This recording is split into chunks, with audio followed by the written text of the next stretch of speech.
Ayer en Madrid con la selección española, una celebración a la altura del título más importante del fútbol, y hubo de todo, desde un DJ improvisado como Borja Iglesias hasta todo un Balón de Oro como Rodri haciendo de maestro de ceremonias.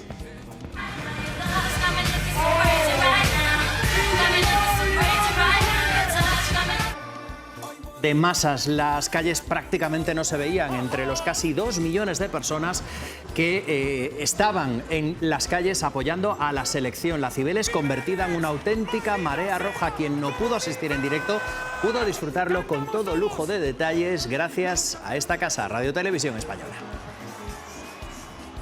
Vamos a revivir todas las imágenes de la celebración del Mundial, pero también vamos a seguir en directo aquí en la Hora de la 1 la que va a ser la noticia de la mañana, la de la declaración del empresario y amigo de Rodríguez Zapatero, Julio Martínez Martínez, ante el juez Calama en la Audiencia Nacional. Lo hace justo después de que haya señalado al expresidente por el rescate de la aerolínea Plus Ultra. María Álvarez.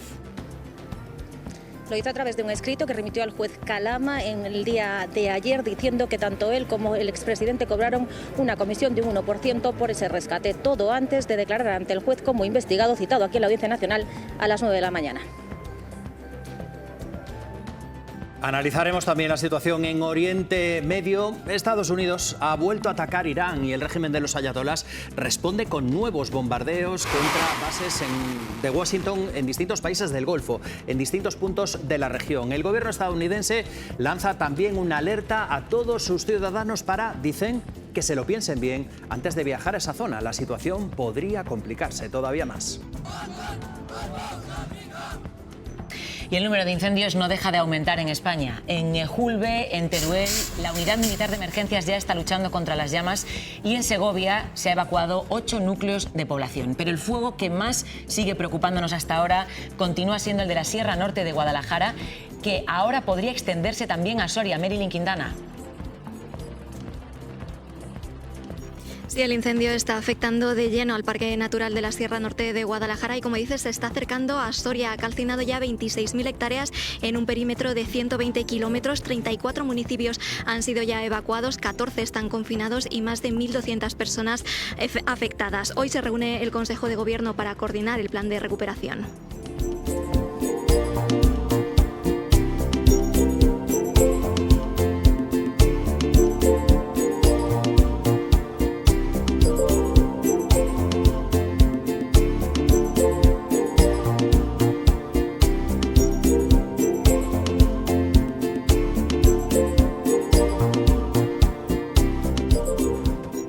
Una mañana llena de noticias de últimas horas que vamos a analizar, como siempre, con nuestros tertulianos. Ana Pardo de Vera, ¿cómo estás? ¿Qué tal? Muy buenos días. Alejandro López de Miguel, buenos días. Cristina Monge, bienvenida. ¿Qué tal? Buenos días. May Mariño, ¿cómo estás? Buenas. Federico ¿Qué Quevedo, tal, Aida? bienvenido, vamos allá.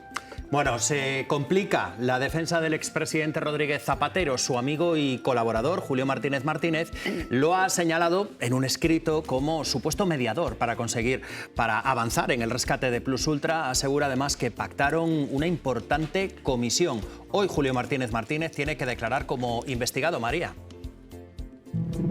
Es una estrategia de defensa que no parece casual. Desde luego, 24 horas antes de estar llamado ante el juez como investigado, lo está a las 9 de la mañana ante el juez Calama aquí en la Audiencia Nacional, remite ese escrito en el que dice que José Luis Rodríguez Zapatero estuvo en todo momento detrás de la creación de análisis relevante y también en todos los pasos que se dieron para conseguir el rescate de Plus Ultra, y también señala que tanto él como el expresidente recibieron por ello una comisión del 1%. Os digo que no parece casual esa estrategia de defensa de romper su silencio solo 24 horas antes de su declaración ante el juez, porque también se han remitido otros escritos, en este caso de directivos de la compañía aeronáutica, que se han recibido ya aquí en la Audiencia Nacional, todo preparado para la declaración. Además, Julio Martínez anuncia colaboración, dice en el escrito que va a contestar al juez y también a la Fiscalía.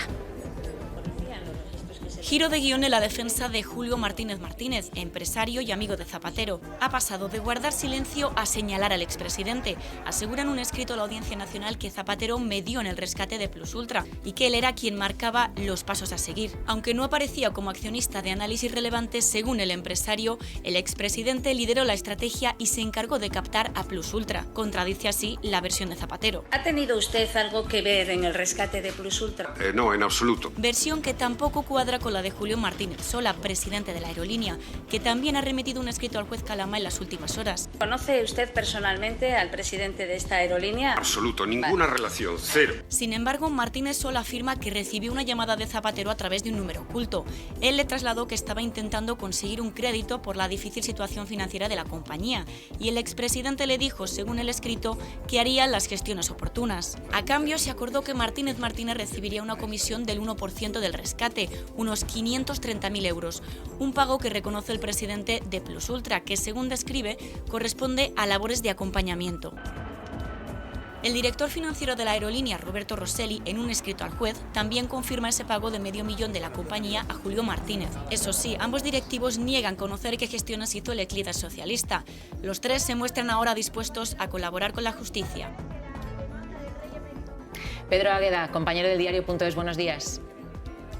Buenos días, ¿cómo estáis? Pedro, vamos primero a situar el marco de todo esto. Para ti, de esos 3 escritos que hemos conocido en las últimas horas, ¿cuáles son los titulares principales con los que nos tenemos que quedar? Pues que la defensa de Zapatero se complica muchísimo porque las personas que saben y conocen a la perfección si el presidente del gobierno traspasó la labor de lobby para cometer un delito de tráfico de influencias han decidido que así lo hizo y que van a colaborar con la justicia. En uno de esos escritos, Pedro, el presidente de Plus Ultra dice que se hizo el pago de la mordida, pero se llegó a formalizar por escrito de alguna manera. ¿Hay alguna prueba documental de esto? La declaración de Julio Martínez hoy es importantísima porque entre los escritos que se presentaron ayer hay bastantes diferencias en cuanto a la forma y la profundidad. Coinciden en lo mollar, en lo nuclear, pero por ejemplo el escrito de Julio Martínez pues, deja claro que quiere colaborar, pero se cuida de incriminarse y de que los indicios que hay contra él crezcan. Pero hoy, claro, hoy no es un indicio, perdón, un escrito. Hoy vendrá y si quiere colaborar de verdad y que el juez lo tenga en consideración, tendrá que contestar las preguntas del magistrado, de la fiscalía. Y será entonces cuando nos tendrá que detallar cosas que no hace en el escrito. Por ejemplo, qué gestiones hizo Zapatero y con quién para el rescate de Plus Ultra. Cuánto dinero de esa mordida se llevó Zapatero. Eso no lo dice. Y la única persona que sabe eso es Julio Martínez, porque el escrito de Plus Ultra del presidente del directivo es mucho más detallado, pero ellos no llegan a saber exactamente qué hizo Zapatero, solo que les dijo que hizo, pero si lo hizo realmente solo tiene que decir Julio Martínez hoy en su declaración en la Audiencia Nacional. Claro, May, es que aquí tenemos, por un lado, el ex amigo de Zapatero, por otro, al presidente de la aerolínea y por otro, al director financiero de la aerolínea.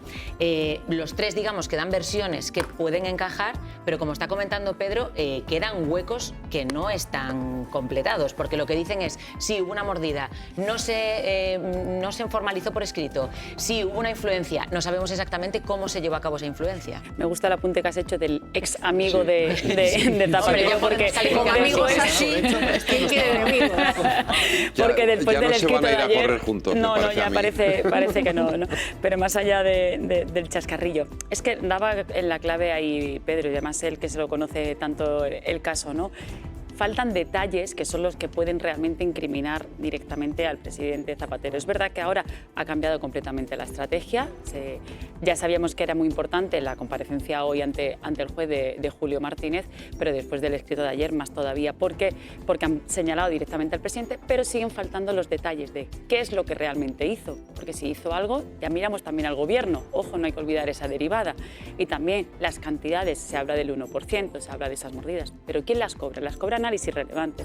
Depende con los ojos con los que miremos el escrito, podemos ir hacia un camino o hacia otro, porque también el presidente Zapatero se cuidó mucho en la comisión del Senado a la hora de decir yo no hice gestiones. No se ven, no se demuestran en estos escritos a día de hoy las gestiones.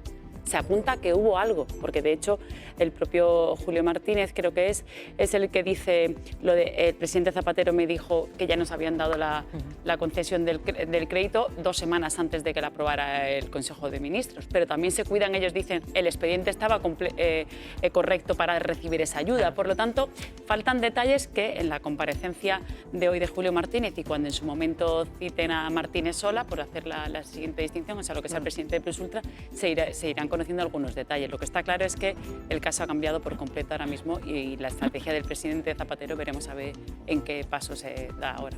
De momento, Alejandro, nos quedamos con la declaración de Julio Martínez Martínez, que ahora tiene que buscar esa especie de equilibrio entre lo que ha explicado en el escrito, que parece que lo que trata es de descargar responsabilidades sobre el expresidente Zapatero y no aumentar los indicios que ya existen contra él, porque él presenta este escrito y hoy declara, pero lo hace como imputado. Eso es, o sea, él se cuida muchísimo de que no se le pueda elevar la acusación contra él. Él básicamente dice que él era un mero intermediario y dice cosas como que esos 286.000 euros en metálico que le encontraron en su casa eran pues fruto de vender patrimonio inmobiliario que no está relacionado con nada de esto.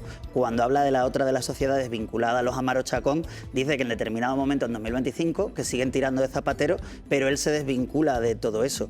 Aquí hay dos Julios Martínez, uno Martínez Sola y otro Martínez Martínez, que aportan cosas que van en la misma línea de situar la responsabilidad sobre el presidente Zapatero. Martínez Sola es el presidente de la aerolínea, Martínez Martínez, el ex amigo de Rodríguez Zapatero. Como decía muy bien Aida. El dinero, en cualquier caso, está en las cuentas del presidente, el dinero se pagó a Hacienda, o sea que por ahí va a tener difícil escaparse. Hay que decir exactamente qué labor concreta, con quién habló el presidente Zapatero y cuándo. A partir de ahí empezamos a movernos y hay que ver si esta colaboración, si me permitís, es modelo Aldama o modelo José Luis Peña. Porque de momento yo creo que va más por la línea Aldama. Y sobre el otro Martínez, Julio Martínez Sola, declaró en el Senado en febrero, o sea, hace nada, que el préstamo había sido limpio y que nadie, cito textual, les había regalado nada. Entonces, ahora, de repente, hacen este giro de estrategia y apuntan al presidente Zapatero. Yo creo que más allá de lo penal, hace falta una explicación política de Zapatero, porque recordemos, se le imputa el 19 de mayo.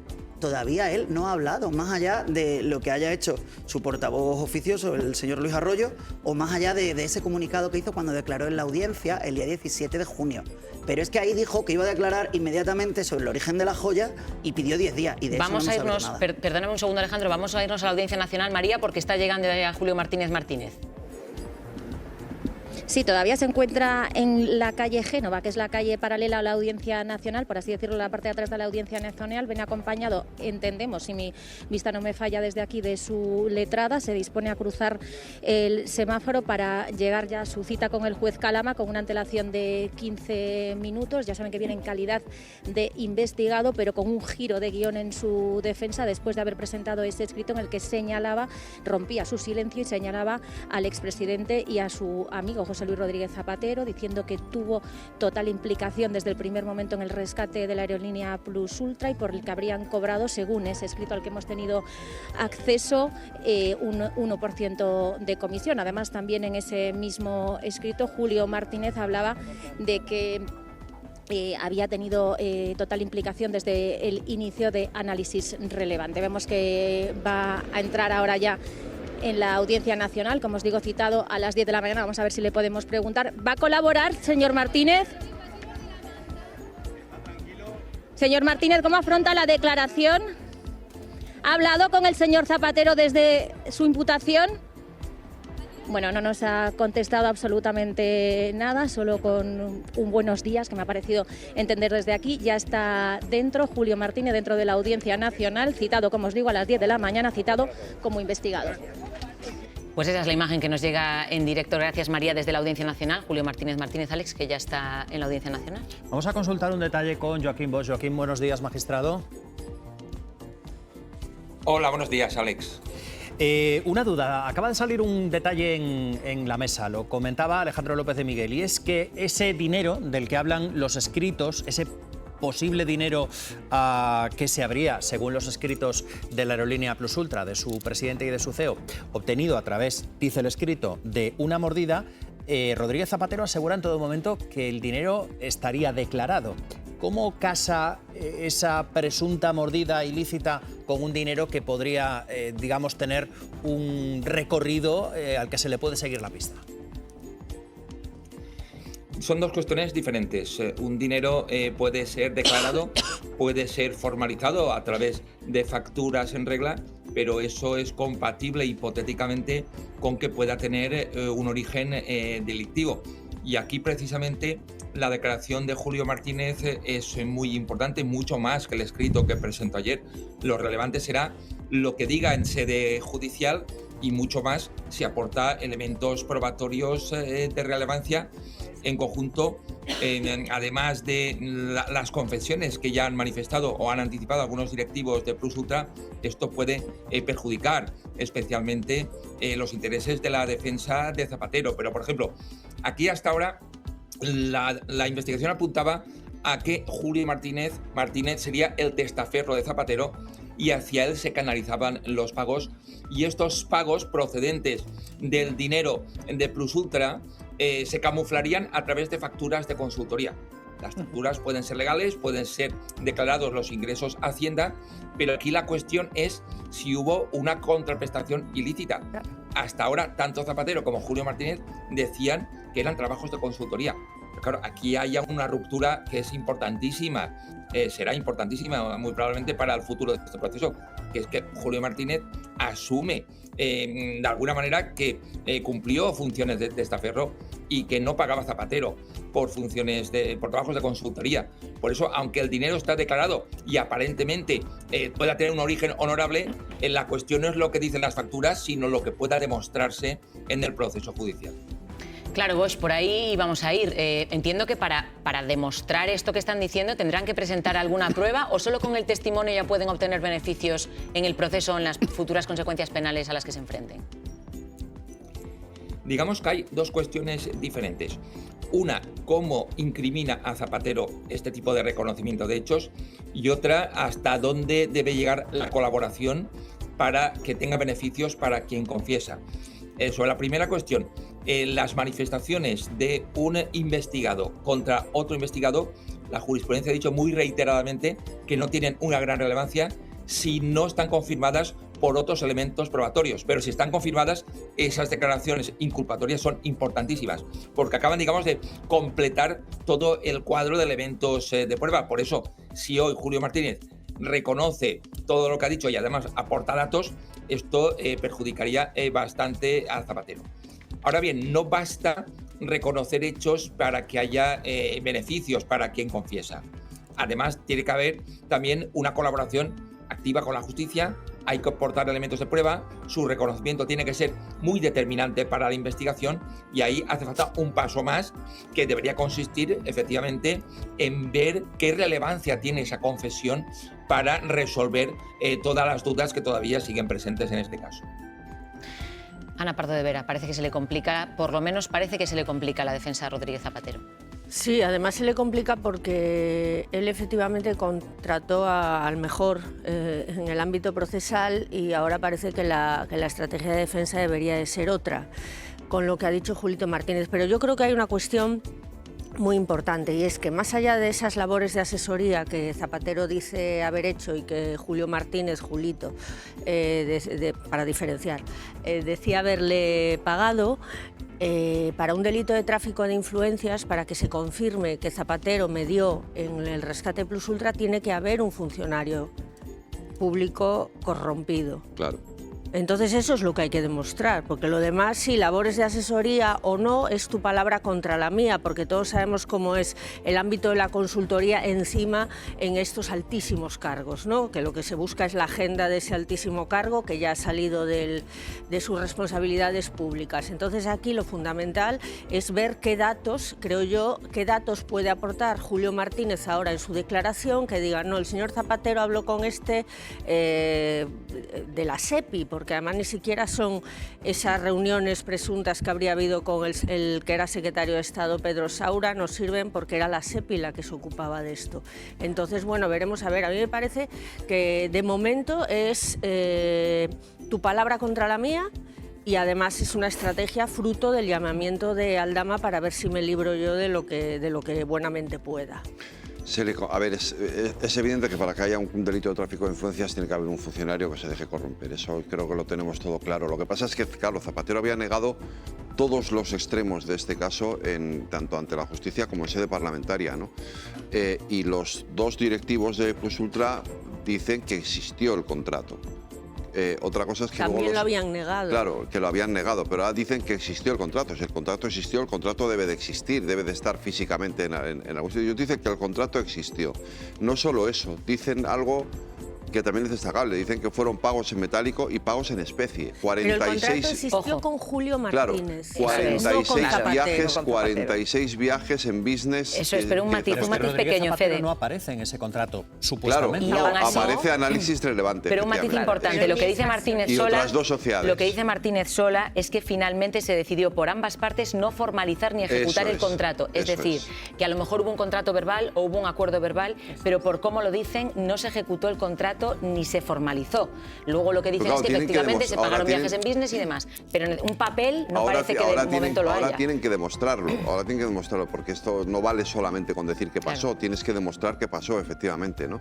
Entonces, pero en cualquier caso, desde luego a José Luis Rodríguez Zapatero se pone en una situación muy complicada para mantener la estrategia de defensa que había mantenido hasta ahora, ¿no?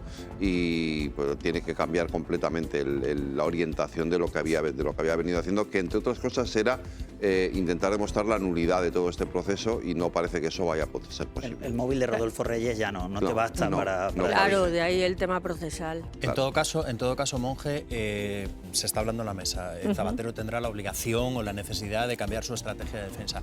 Él sí reconoció unos informes verbales. Estamos hablando de un contrato que no llegó a formalizarse.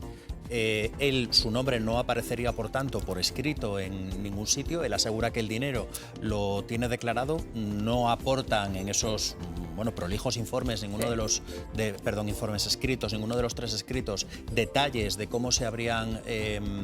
aseguran que hay unas facturas, pero no se especifica por qué trabajos. En definitiva, no hay negro sobre blanco demasiado para que realmente Zapatero tenga que replantearse su estrategia. Bueno, yo no diría tanto, porque yo creo que hay una primera pregunta, ¿no? ¿Por qué ayer se reciben esos 3 escritos en el juzgado? A 24 horas, a 24 horas antes de ir a declarar, y efectivamente a la vez con una diferencia de unas horas, ¿no? O incluso una hora. ¿Por qué? Con tiempo para leer el primero llegaron los otros 2. Efectivamente. Bueno, pues porque realmente las personas que van a ir a declarar quieren demostrar su voluntad de colaborar con la justicia y poder, por lo tanto, beneficiarse de posibles acuerdos. Y aquí es donde decía antes Alejandro, ¿no? La senda del modelo Aldama. Bueno, pues efectivamente, todo el mundo está pensando ahora mismo en qué pasa con eso. Dicho lo cual, aquí hay 2 cosas que creo que tenemos que tener presentes. Primero, lo decía Joaquín Bosch ahora mismo, ¿no? Una cosa es que en esos escritos o en la declaración de hoy se pueda afirmar que existían esas relaciones, y otra cosa es que haya algún tipo de hecho probatorio, que de momento todavía no lo sabemos. Por lo tanto, de cara a todos los que nos están viendo y escuchando, vamos a ver si se aporta algún tipo de prueba. No vale solamente con unas declaraciones, vamos a ver si efectivamente hay prueba o no hay prueba. Y segundo, creo que lo comentaba Pedro Agueda antes, tenemos que diferenciar, y a veces la línea es bastante fina, la diferencia que hay entre hacer lobby o consultoría o tráfico de influencias. Claro. El lobby y la consultoría son aquellas funciones que uno hace en defensa de sus intereses, aportando documentación técnica que avala su posición o dando argumentación para conseguir algo que le interese, ¿no? Eso es perfectamente legítimo, es legal, siempre y cuando fiscalmente esté todo bien registrado, como parece que lo está, pues no habría problema. Pero ¿qué ocurre? Que hay veces que eso se traspasa la línea al delito de tráfico de influencias. ¿Qué es un delito? Que consiste en ejercer abuso de poder, y esto es muy importante, abuso de poder o contactos suficientes para forzar la decisión de alguien en beneficio propio. Claro, de alguien que tendría que pertenecer al sector público. Efectivamente, exacto, que por eso decía Ana muy bien, ¿no? Tiene que haber ahí un funcionario o alguien del sector público, efectivamente, que es el sobre el que recae ese abuso de poder para que tome una decisión.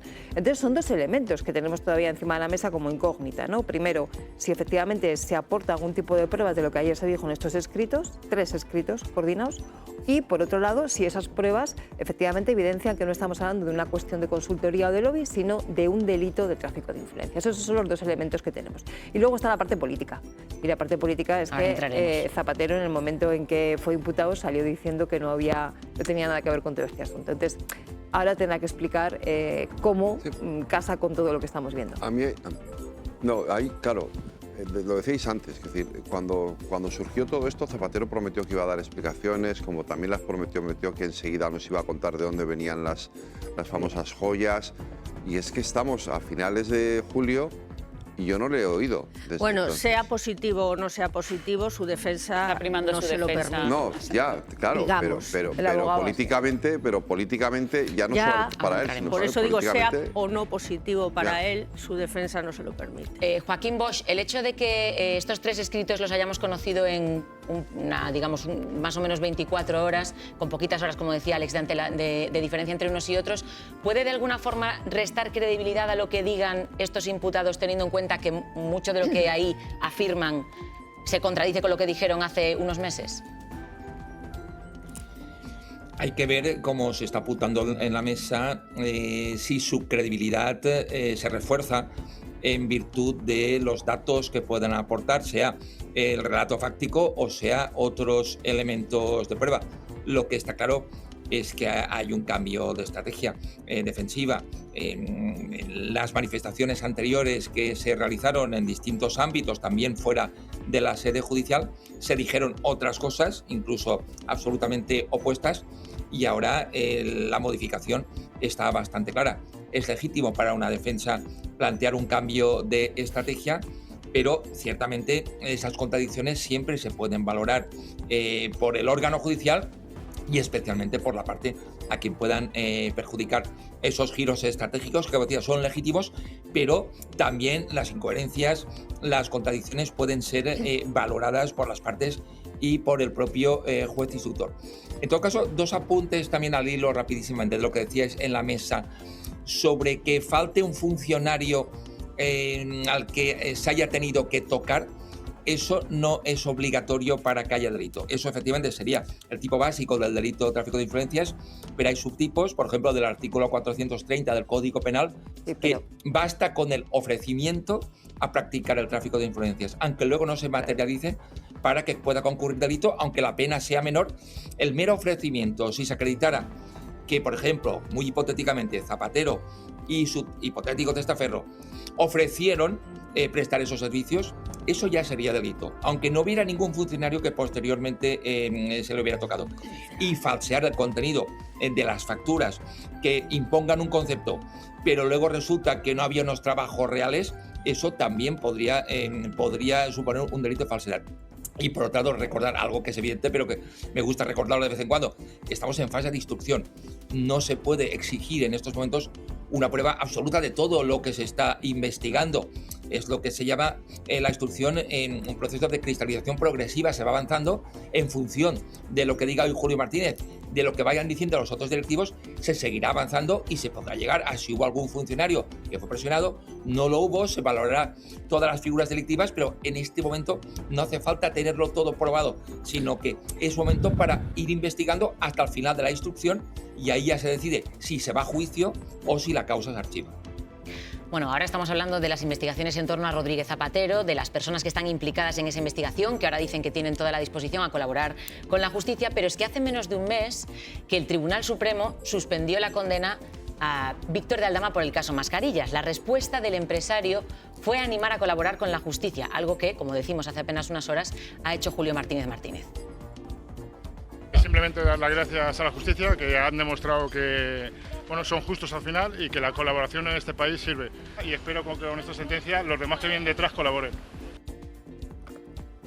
Vos, vuelvo contigo. Los medios de comunicación hablamos ya de la vía Aldama. ¿Realmente estamos ante un cambio de estrategia que podemos entender como generalizado por parte de la Fiscalía Anticorrupción? Es decir, colaboración directa con la justicia tiene, digamos, una contraprestación en la condena, en algunos casos, como en el caso de Víctor de Aldama, algo muy sustancial.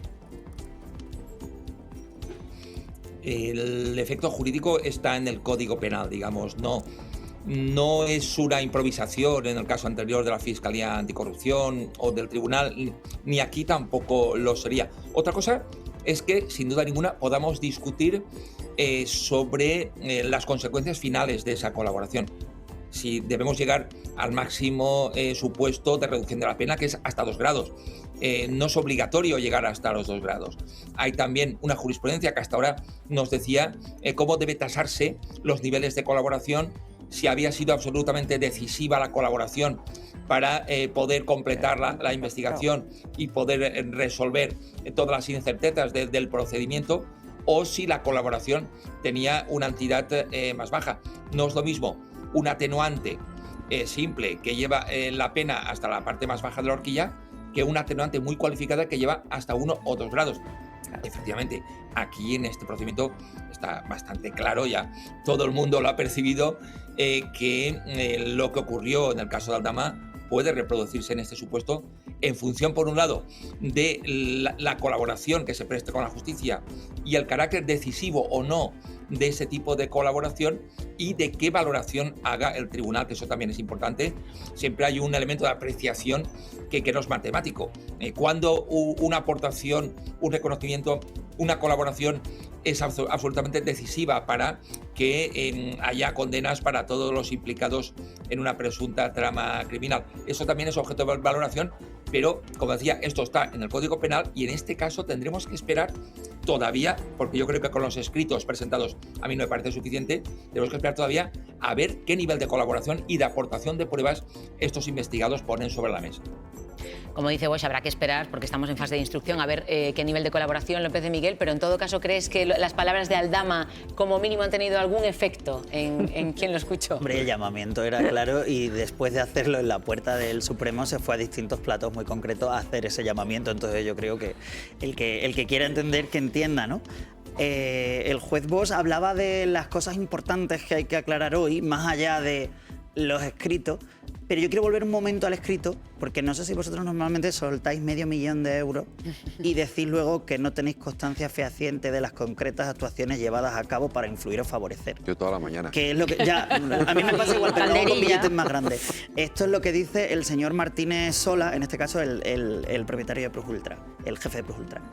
Habrá que ver en qué se sustancia esto que están diciendo estos señores, porque, hombre, €500.000 en una situación desesperada económicamente, y dices que no tienes ni idea de qué pasó, pero que pese a ello lo suelta. Que estamos hablando de una compañía que estaba en quiebra. Digamos, exacto, al borde de la quiebra y pidiendo un rescate, digamos, con un nivel de oxígeno extraordinariamente bajo para disponer de esa cantidad de dinero. Y que todos hemos visto las conversaciones iniciales en ese primer auto, después en los informes UDEF, en los que ya hablan de qué hacen y qué no hacen, y recuerdo que se plantean vías de recurrir a determinadas empresas, pero con pagos por anticipado no. Eso pasa, y eso viene en ese auto en el que se imputa al señor Rodríguez Zapatero. Y por volver al Aldama, yo creo que en algún momento vamos a tener un debate que vaya a más, porque si vemos que se replica este modelo, es lo que decía el señor Joaquín Bosch, que tú colabores no obliga a que la reducción sea determinada. Y en este caso ha sido muy barato para el señor Aldama colaborar, y ha burlado la prisión frente a Ábalos. Aldama no aporta nada nuevo que no hubieran sacado ya los informes. Claro. Es un poco perverso, May, ver el resultado que obtuvo Aldama con esa colaboración, teniendo en cuenta que, como tú apuntas, no hay algo que no estuviese ya en los informes previos. Eso es algo que tendrá que explicar desde la Fiscalía Anticorrupción, que fue la que lo pidió y la que lo ha respaldado, y fue la que le puso el camino al tribunal para que tomara esa decisión. Lo de Aldama sigue siendo algo que al sentido común se nos escapa. La justicia será la que lo tenga que explicar, pero al resto nos chirría un poco esa situación, ¿no? También es verdad que el señor de Aldama, no hay que olvidar que es un delincuente fiscal, que tiene todavía muchos juicios y muchos temas pendientes, que por ahí es donde él busca esa explicatoria. Pero siguiendo con el tema de los escritos, como apuntaba Alejandro, es que el propio presidente de Prosulta dice el tema de las comisiones, abordan esa cuestión y dicen que no se habló, la única reunión que tienen con Zapatero no habla de comisiones ni de honorarios el presidente Zapatero. Por lo tanto, a mí me chirría un poco el sentido del escrito. O sea, habrá que mirarlo con ojos de los tribunales, que son los que lo saben, porque a la vez está insinuándose la intermediación del presidente Zapatero, pero luego a la vez dicen que no cobra. Entonces, el tráfico de influencia, las comisiones, las mordidas, ¿dónde quedan? Si ellos mismos reconocen que no se habla de eso. Y por eso yo creo que también un poco está el paso que da Julio Martínez, porque de pasar de testaferro y de gran cerebro de todo, parece como el engañado, ¿no?, al que se utilizó. Veremos también qué figura toma al final en esta nueva deriva del caso. Bueno, estos informes se conocían en torno a mediodía de este pasado lunes, hace menos de 24 horas. Desde el Gobierno, por el momento, no se han pronunciado después de ese señalamiento hecho por Julio Martínez Martínez. Daría, Moncloa. Sí, desde Moncloa por ahora guardan silencio. De momento no hay reacción después de ese escrito que el empresario Julio Martínez Martínez enviaba al juez Calama, donde señalaba a José Luis Rodríguez Zapatero, el expresidente del Gobierno, y aseguraba que este era quien marcaba los pasos para las gestiones del rescate de Plus Ultra. Hasta ahora el Gobierno siempre ha mostrado su apoyo al expresidente del Gobierno y el propio Pedro Sánchez mantenía que Zapatero demostraría su inocencia, pero como decimos, por ahora, después de conocer esas últimas informaciones sobre el caso Plus Ultra, de momento Moncloa guarda silencio. En unos minutos será el Consejo de Ministros, veremos si ahí se pronuncian sobre este tema. Bueno, desde luego, si no se pronuncia el Gobierno, los periodistas le vamos a preguntar al Gobierno por esto, Monge. Claro, una duda. ¿Tú crees que ahora mismo la estrategia del Ejecutivo, lo digo porque hasta ahora, tanto el presidente del Gobierno como los ministros, la portavoz, todos han sido muy taxativos con su apoyo a Zapatero? ¿Crees que deberían seguir por ahí o a lo mejor, teniendo en cuenta las circunstancias, no lo sé, se alejan ligeramente? Vamos a ver lo que hacen, porque efectivamente este apoyo a Zapatero, por ejemplo, es radicalmente diferente de otros casos de corrupción que hemos ido viendo meses anteriores. No tiene nada que ver con la reacción ante el caso Cerdán, ante el caso Koldo, Ábalos, etcétera. Radicalmente distinta. Aquí Sánchez incluso se puede decir que en cierta medida une su destino a lo que ocurra en el asunto de Zapatero de forma taxativa y clara. Es verdad que las últimas declaraciones quizá con un poquito menos de entusiasmo que las primeras. Eso es verdad, que quizá con un tono, pero es una cuestión de tono, no de contenido. Vamos a ver ahora cómo reacciona, pero como coincidimos, yo creo que todos aquí, ayer se dio un giro de guión, que faltan por confirmar muchas cosas, por aportar pruebas, pero de momento yo creo que llama a ser un poquito más cautos y un poquito más prudentes. Por lo menos plantear la duda.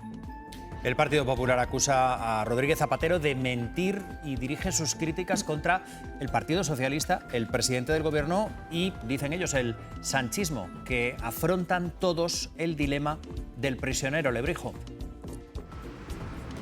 Sí, porque dicen que cada investigado tiene el dilema de protegerse a sí mismo o proteger al partido, dicen desde el Partido Popular. Y nos aseguran fuentes del Partido Popular que tanto Pedro Sánchez como Zapatero, como el Gobierno o como el Partido Socialista están asfixiados por la corrupción y que cada nuevo caso que vamos conociendo lo único que hacen es dañar la reputación de las instituciones y la confianza de la ciudadanía en las instituciones. Recuerdan que Zapatero se dio de plazo hasta hace 3 semanas para dar explicaciones sobre su imputación y que lo único que ha hecho ha sido encadenar mentiras y mientras, dicen, Pedro Sánchez sigue escondiéndose. Desde la cúpula del Partido Popular ven en esa confesión de Julio Martínez sobre Zapatero la confirmación definitiva de que Zapatero, dicen, era el capo de la mafia que guiaba el camino de la corrupción, y van un paso más allá en sus críticas hacia el Gobierno. Dicen que ahora la pregunta es a quién llamó Zapatero para solicitar ese rescate de Plus Ultra y qué miembro del Gobierno dijo que sí a ese rescate. Son los jueces quienes tienen que valorar cada medio de prueba. Veremos lo que hace Julio Martínez, lo que declara ante el juez, qué pruebas aporta y qué determina la justicia. Cada nueva declaración, cada nuevo medio de prueba que se solicita, pues estrecha un poco más la celda del socialismo, ¿no? Es un problema del Partido Socialista. Ana Pardo de Vera, dice el Partido Popular que las responsabilidades políticas no pueden esperar a una sentencia definitiva. De hecho, Carmen Funes ha pedido elecciones ya en las últimas horas. Bueno, llevan pidiendo elecciones desde 2023. Otro día que nada nuevo bajo el sol en cuanto a esto. Y ese es el problema del Partido Popular, que la hipérbole es la misma para todos los casos, con lo cual llega un momento en que ya suena como música de fondo, pero que no alcanza la relevancia que, por ejemplo, sí, en el caso de Zapatero tendría, ¿no? Pero en todo caso no creo que puedan hacer nada más que subir esa hipérbole si cabe, porque el presidente Zapatero no está en el Gobierno. Hay que demostrar qué parte del Gobierno, en su caso, fue la tocada por el presidente del presunto delito de tráfico de influencias, y ver si ese rescate de Plus Ultra efectivamente fue fruto de gestiones del presidente Zapatero, lo cual, en mi opinión, en este momento se me antoja muy difícil. Por eso yo decía que es difícil también entender el escrito, porque ellos mismos reconocen que su expediente, que no entienden por qué recurrieron a Zapatero cuando el escrito es un está, el escrito de, no, me refiero, digo, el escrito de la solicitud del rescate, formalmente, digamos, cumplía todos los requisitos, requisitos que Europa ha avalado, no hay que olvidar, o sea, las distintas Europa ha avalado y 2 tribunales. Exacto, digo que en las distintas revisiones que se ha hecho del rescate Plus Ultra se ha confirmado que estaba todo, entre comillas, en regla. Entonces, ¿dónde está para qué ese pago, para qué ese tráfico de influencias? Pero no es lo que queda por demostrar, de que hay algunos que mantienen todavía la inocencia porque no se ve. Claro, pero no es contradictorio. El rescate puede ser perfectamente legal y de acuerdo con los criterios de la convocatoria, como parece que se está acreditando, pero también puede, junto con eso puede haber habido previamente o bien acciones de lobby o, que es lo que habría que demostrar en ese caso, de tráfico de influencias para garantizar que esa gestión llegaba a un puerto de forma rápida. El tema aquí es probarlo, ¿no? Yo estoy con Cristina, o sea, la legalidad del rescate no impide, no oculta, no impide o no es un obstáculo al hecho de que haya podido existir un delito de tráfico de influencias, que esto evidentemente hay que demostrarlo. La estrategia del PP está dentro del guión, quiero decir, del guión, de su guión, de todo, si no es por una cosa, con todos estos casos. Lo que pasa es que efectivamente cuando tú estás continuamente diciendo lo mismo y pidiendo lo mismo y pidiendo lecciones, llega un momento que ya es casi cansino, ¿no? Dime. Sobre el guión del PP, simplemente corría el año 2023 y el guión era amnistía. Corría el año 2024 y el guión era amnistía. Corría el año 2025 y empezó a salir casos de presunta corrupción y cambió el guión. Pero el PP debería de hiperventilar un poquito menos, porque yo no era tan pequeño cuando le expulsaron, cuando quería hacer acusación contra Luis Bárcenas por ayudar a Luis Bárcenas. Yo no era tan pequeño cuando decían es una trama contra el PP. Yo no era tan pequeño cuando hablaban de controlar la sala segunda desde atrás. Y eso hay que tenerlo en cuenta. Utiliza el Parlamento para lanzar una ofensiva y sacar información al gobierno, que está bien, tienes derecho, ponlos contra las cuerdas. Bueno, mientras tanto, lo comentábamos antes en mesa, hace más de un mes que el juez Calama tomó declaración al expresidente Zapatero, que pidió entonces más tiempo para contestar al tema de las joyas. Entre una semana y 10 días decía, pero sigue sin dar explicaciones a estas alturas, María.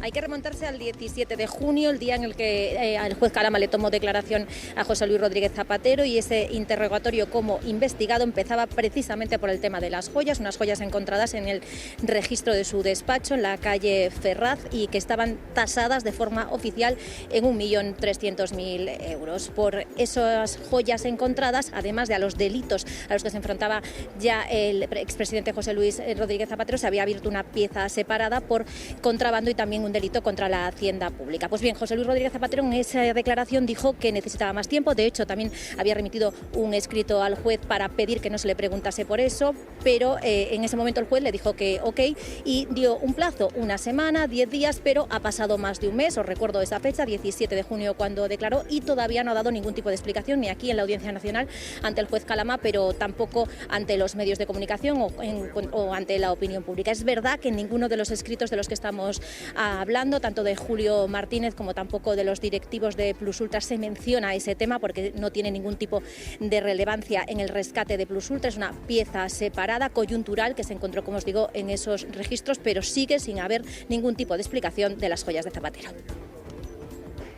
Águeda, volvemos contigo. Es verdad que las joyas ha tenido una repercusión mediática, incluso social, muy superior a la investigación por el rescate de Plus Ultra, y es cierto que ante la opinión pública, lo apuntaba María, no ha habido ningún tipo de explicación por parte de Rodríguez Zapatero, que él mismo, después de haber declarado ante el juez, dijo que iba a darla y que iba a aportar datos en apenas unos días.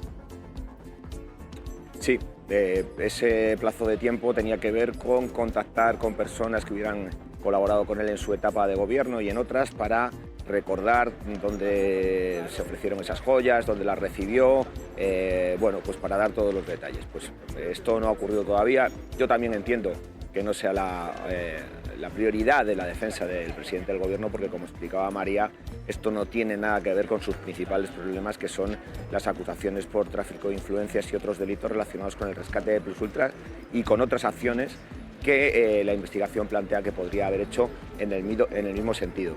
Así que, bueno, veremos. Como estabais diciendo, todos los casos de corrupción nos ofrecen una especie de zanahoria a la que seguir, mediática, y que provoca la atención de la gente más que otras cuestiones que son más nucleares y más densas y más complicadas de seguir, con las que martillamos los periodistas continuamente, y este es el caso de las joyas. Yo recuerdo, por ejemplo, las tarjetas de Black. Estábamos investigando un rescate de 23.000 millones de euros de dinero público a una entidad bancaria, pero la atención se fue pues por las tarjetas Black que utilizaban y con las que hacían gastos muy prosaicos, digamos, los miembros de la ejecutiva del banco. Bueno, enseguida vamos a volver a los tribunales, pero vamos a hacer un alto en el camino para poder darles las gracias. Este programa ayer volvió a ser líder de audiencia, pero además lo hizo de una forma muy especial. Sandra, cuéntanos.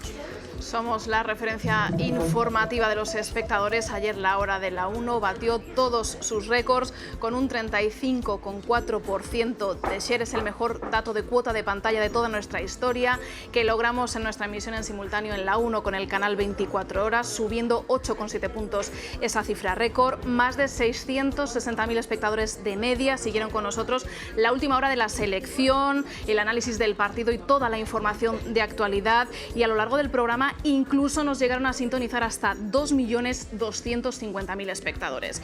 Esta casa les ofreció en directo toda la celebración de la selección, consiguiendo que lo más visto del día fuera la fiesta en Cibeles, con el especial Imparables, que en la emisión en simultáneo logró un 40,1% de cuota de pantalla y más de 4,6 millones de espectadores. Todos estos datos convierten de nuevo a esta casa, a La 1 Televisión Española, en líder, que ayer logró un 26,9% de audiencia. Brutal, sí. Madre mía. Pues darles las gracias de parte de todo el equipo. Y tenemos una última hora sobre el juez Peinado y el argumento que utilizó para justificar, lo recordarán, la retirada del pasaporte a Begoña Gómez, a la mujer del presidente del Gobierno. ¿Qué ha pasado, María? Bueno, recordar que se había convocado un pleno extraordinario de la Comisión Permanente del Consejo General del Poder Judicial para hablar de una acción disciplinaria contra el juez Peinado por los argumentos que había utilizado para la retirada del pasaporte. Hablaba en ese escrito el juez Peinado de que quizás la policía, es decir, los escoltas de la mujer del presidente, podrían ayudarla de alguna manera a huir del país. Por eso justificaba la retirada del pasaporte y también la prohibición de salir del territorio español. Pues bien, el promotor de la acción de la disciplinaria ha propuesto archivar la queja contra el juez Peinado después de que se hubiera tenido lugar aquella comisión permanente del pleno extraordinario. ¿Cómo lo justifica? Pues os lo voy a leer literalmente, porque si bien es cierto que dice que son expresiones innecesarias, extravagantes, manifestaciones incluso ofensivas y irrespetuosas desde un punto de vista de razonamiento jurídico, el Consejo General del Poder Judicial solo procederá previo testimonio deducido del Tribunal Superior que conozca de la misma en la vía de recurso. Es decir, os lo traduzco, que solo se puede pronunciar la Audiencia de Madrid, sea quien censure al juez Peinado, y por lo de ahora no se ha producido este hecho. La Audiencia de Madrid lo que sí que ha hecho es revocar las medidas cautelares, devolver el pasaporte a la mujer del presidente, pero no ha censurado al juez Peinado. Vos, volvemos contigo. ¿Se debe archivar esta decisión por parte del juez Peinado? ¿Qué recorrido crees que puede tener esto? Hay que diferenciar lo que son materias objeto de queja o sancionables disciplinariamente de lo que son las resoluciones judiciales. Por ejemplo, en este mismo programa comentamos en su momento, o desde mi punto de vista, lo que era una decisión que creía claramente errónea sobre la retirada del pasaporte de Begoña Gómez, y mi impresión en aquel momento era, como así ocurrió, que sería revocada esa decisión por la Audiencia de Madrid. Pero son los órganos judiciales los que pueden entrar en el fondo de los asuntos. Lo digo porque hay una confusión permanente en la opinión pública sobre lo que debe hacer el Consejo General del Poder Judicial cuando el Consejo no tiene competencias para entrar en el contenido de las decisiones judiciales. El Consejo es un órgano de gobierno judicial que tiene funciones también de tipo administrativo, y las sanciones que aplica el Consejo no son para desautorizar autos o sentencias. El Consejo no puede entrar ahí porque eso forma parte de la independencia judicial. Lo que sanciona el Consejo son cuestiones que tienen, digamos, como una variante funcionarial. Pues que un juez no acuda permanentemente a trabajar, que tenga acumuladas centenares de sentencias sin dictar, que falte al respeto a abogados o a ciudadanos o a funcionarios o a otras personas, pero no dentro de las resoluciones judiciales. Cuando eso forma parte de la argumentación jurídica, la línea general es que eso no es sancionable, y aunque esa insinuación del juez instructor sobre que la policía podía ayudar a la fuga de Begoña Gómez pueda parecer extravagante o impropia o claramente desacertada, el Consejo solo puede entrar ahí, dice la ley, cuando el Tribunal Superior ha considerado que esa manifestación era absolutamente irrespetuosa, extravagante o manifiestamente innecesaria. Esto va a dificultar que el Consejo pueda ordenar que continúe adelante el trámite disciplinario, porque, ya lo ha dicho el promotor, que a la vista de todos los precedentes y de lo que dice literalmente la ley, eso va a dificultar que pueda continuar adelante el expediente disciplinario. Lo cual no significa ni que fuera acertada la retirada del pasaporte, que en mi opinión fue muy desacertada, ni mucho menos que fuera acertada la referencia a los policías y a la hipotética fuga de Begoña. Bosch, pero entonces, por aclararlo así, digamos, a bote pronto, si el Consejo General del Poder Judicial no es quien para entrar a decir si Peinado merece una sanción o no, por decir que la Policía Nacional podría ayudar a Begoña Gómez a fugarse, ¿quién es competente para esto? ¿La Audiencia Provincial de Madrid o nadie? Es decir, ¿un juez puede afirmar esto sin que haya ningún tipo de consecuencia? ¿Quién sería quien tendría que sancionar a Peinado? En primer lugar, solo puede sancionar a Peinado, insisto, no rectificar una decisión, sancionar, que en este caso sería una pena de multa por una falta grave de desconsideración, solo puede sancionar el Consejo General del Poder Judicial. Pero lo que dice la ley es que para poder sancionarlo, este tipo de alusión dentro de un auto tiene que ser declarado por el órgano competente, que en este caso sería la Audiencia de Madrid. La respuesta directa a la pregunta es que la Audiencia de Madrid primero tiene que declarar que esa expresión sobre los policías es claramente irrespetuosa e impropia, y una vez la Audiencia de Madrid diga esto, el Consejo ya podría sancionar. Lo que ocurre es que la Audiencia de Madrid ha resuelto devolver el pasaporte y no ha dicho nada sobre esta referencia. En todo caso, yo estoy diciendo lo que hasta ahora ha ocurrido, que es que cuando esas expresiones poco respetuosas o impropias están en un auto, el Consejo no debería sancionar, pero hoy se reúne la permanente del Consejo y puede decidir otra cosa. Puede decidir ordenar que, aunque la Audiencia de Madrid no haya dicho nada, que siga adelante el expediente disciplinario.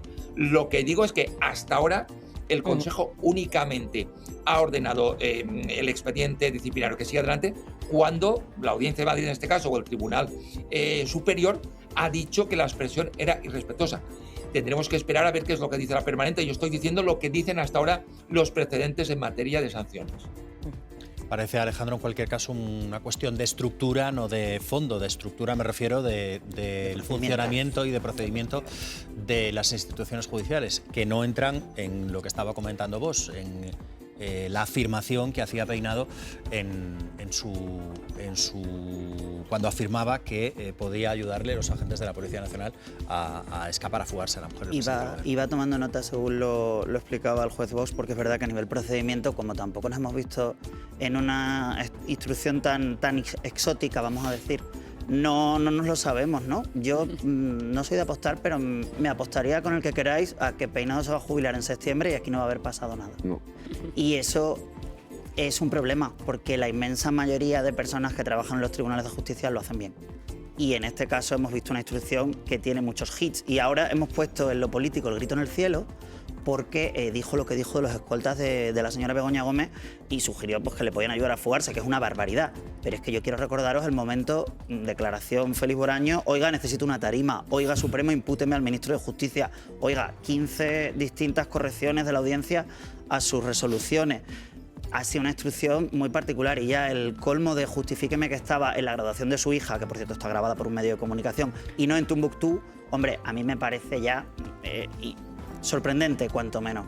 La audiencia se ha pronunciado la semana pasada sobre Peinado, pero ha avalado lo nuclear, que es investigarla por el Tribunal de Jurado. Y ahí todos sabemos, o creo que tenemos capacidad para deducir, lo que va a pasar, porque Begoña Gómez lleva 2 años y medio en los medios de comunicación permanentemente y se ha hecho un relato que, independientemente de la instrucción, que empieza de una manera y muta en otra, pasa en otras instrucciones, pero en este caso es particularmente llamativo.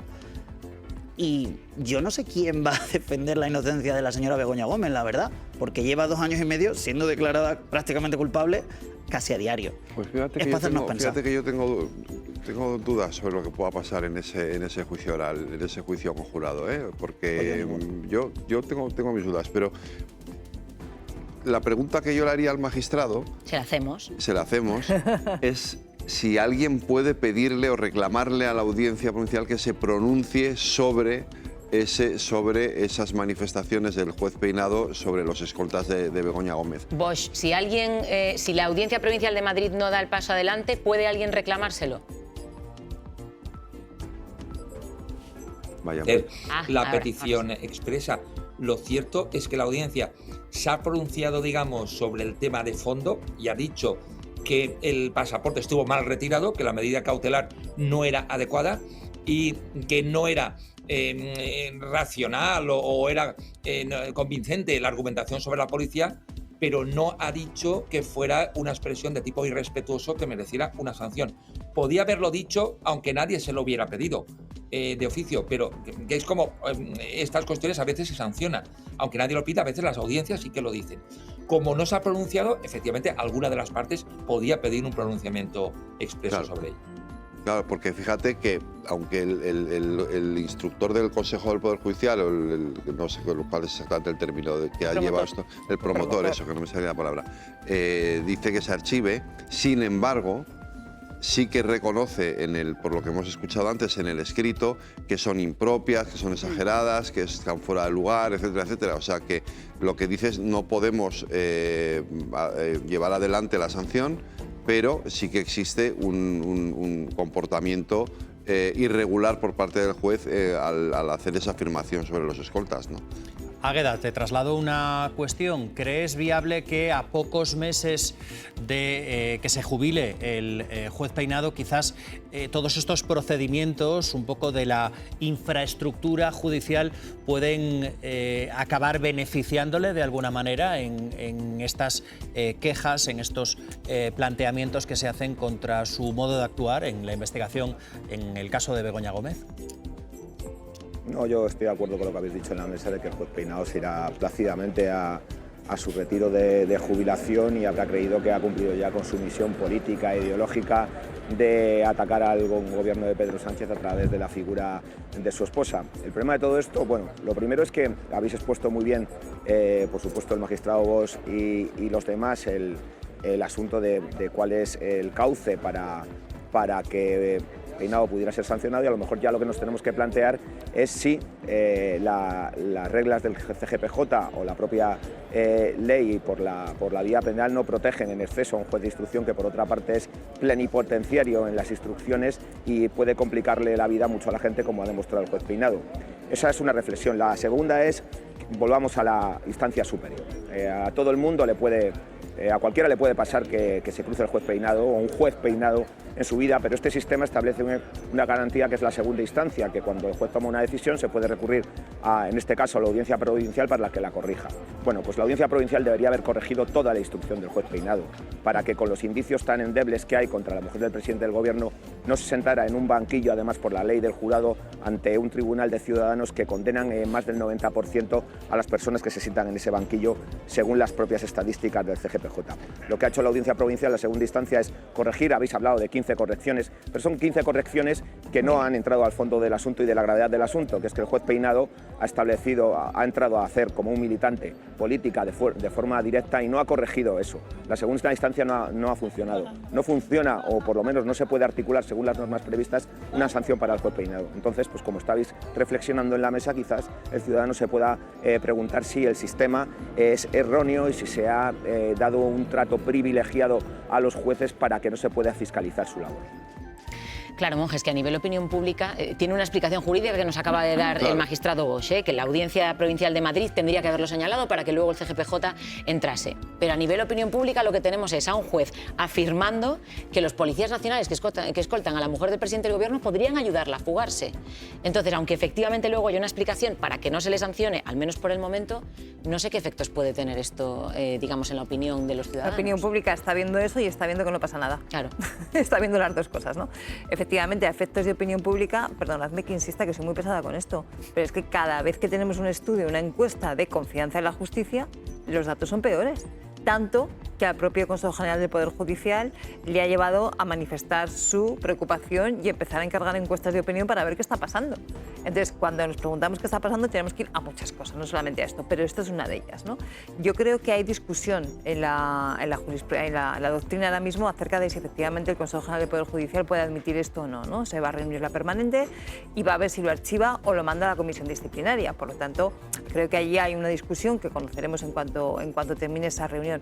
Pero efectivamente, de cara a la opinión pública, os explica muy bien los motivos por los cuales se dice no, nosotros no podemos hacer nada, pero cursamos un procedimiento, el que sea, en este caso al órgano superior, como se decía, o es muy difícil de que la opinión pública pueda mejorar esa imagen de confianza en la justicia, que insisto en esto, estudio tras estudio, encuesta tras encuesta, vamos viendo cómo se deteriora. Y vamos viendo además cómo se deteriora de forma asimétrica. Tiene muchísima peor opinión en la justicia el electorado progresista que el electorado conservador. Ojo con esto, porque es muy delicado. Hablamos nada menos que de la justicia. Ana, lo acaba de apuntar Águeda. Si el sistema, los vericuetos del sistema permiten que esto suceda o esto no progrese, puede crecer un poco en la opinión pública, que es también lo que está apuntando Monge, la sensación o la idea de que cualquiera de nosotros podemos cruzarnos en algún momento con un juez peinado. Claro, cada uno en lo suyo, podemos cruzarnos con un juez peinado o con un juez hurtado, que hizo lo mismo y nadie hizo nada. Recordad que en la instrucción contra el fiscal general del Estado dijo que la filtración había llegado directamente del despacho de presidencia del gobierno. Nada más y nada menos. Y no pasó nada. Yo creo que es la figura del instructor, del juez instructor, particularmente la que está en entredicho, porque nadie controla al controlador. En este sentido, se me ocurren estos dos casos porque son gravísimos, pero ha habido mucho más a lo largo de este tiempo. De ahí la insistencia de un sector de la judicatura que pide, más que de la judicatura, de la Fiscalía, el rechazo es de la judicatura, que pide que la instrucción pase al fiscal, porque es excepcional el caso español. Hay dos debates que pondría sobre la mesa. Uno es ese, el de quién debe hacer la instrucción, porque yo como ciudadano me pregunto hasta qué punto un juez en una instrucción puede vulnerar mis derechos. Sin que nadie haga nada. El derecho a la presunción de inocencia, el derecho a la libertad de movimiento, etcétera. Se han pretendido violar esos derechos. ¿Puede violar mis derechos sin que ocurra absolutamente nada? Y segundo debate que yo pondría sobre la mesa, y que creo que lo comentó hace no mucho el ministro Bolaños, y yo creo que es absolutamente necesario, es una pelea particular que tengo en este momento, que es la acusación popular. La acusación popular, yo creo, es una figura que debería desaparecer o por lo menos limitarse muchísimo. Yo esto de que un partido político pueda estar que un partido político pueda estar en una acusación popular contra la mujer del presidente del gobierno, en general... Pero caso contrario, si lo hemos visto durante toda la historia de... Es verdad que más de la mitad de los casos mediáticos están la acusación popular de un partido contra otro. O asociaciones vinculadas a partidos políticos. Creo que esto es algún debate que debemos de abrir en este país y debemos o que desaparezca o debemos de limitarlo. También es una figura que, recordemos, no existe en el resto de la Unión Europea. No existe en el resto de la Unión Europea. Es verdad que sí que ha habido algún caso en el que la acusación particular sí que ayudó para bien, caso Caja Madrid, que recordaba en su momento. Sí. Por eso que, salvo excepciones, es verdad que la figura tiene sus interrogantes y habría que darle una pensada. Los propios magistrados te lo reconocen, un juez instructor es Dios en una causa, y la prueba es que hemos visto como, por ejemplo, por remitirnos al caso de Peinado, cómo Peinado cambia la situación y tienes que demostrar tu inocencia en lugar de él demostrar la culpabilidad, por ejemplo, en el caso de Begoña Gómez, cuando le pedía que demostrara que había estado en Londres y que no había incurrido en otros delitos. Pero también es verdad que hemos visto, y lo apuntaba antes... no me acuerdo quién ha sido, perdón, pero lo decíamos cuando en las revisiones que hemos hecho de la audiencia provincial, es que incluso le ha bajado los delitos. De 4, primero fueron 5, luego se bajaron a 4 y ahora al final a 2. Por lo tanto, ¿cómo estableces una defensa cuando te van cambiando también los delitos? O sea, la figura del juez instructor, y no lo digo yo que soy legos en tomate, o sea, soy novata totalmente en temas judiciales, los dicen ellos mismos, porque reconocen que un poder que tiene un juez instructor es muy importante. Y a los informes también, eso también requiere otra pensada, los informes de la UCO o la UDEF en su caso, las conclusiones declaraciones que hacen, que muchas veces solo son, que deberían demandar, marcar un camino hacia el juez que, que les pide, las llevan, ya te dicen, con deducciones y con pruebas que te van poniendo como si fueras pulgarcito el camino hasta donde tienes que llegar a la conclusión. Pero UCO, UDEF y todas en distintos casos, general, distintas sensibilidades, es un problema generalizado. Bueno, veremos qué es lo que dice la Comisión Permanente del Poder Judicial. Mañana se lo contamos porque hoy no conoceremos su resolución. Volvemos al... Cero miedos. Cero acoso. Cero burlas. Dos que se aman. Dos que se gustan. Dos que se respetan. 8 razones para sentir el orgullo de vivir en un país donde todas las personas tienen derecho a ser quienes son. Y donde discriminar por razones de orientación sexual o identidad de género es un delito. 8 razones llenas de libertad, seguridad, derechos e igualdad. Servicio LGTBI 028. Orgullosamente libres. Ministerio de Igualdad, Gobierno de España. Aquí cabemos todos o no cabe ni Dios.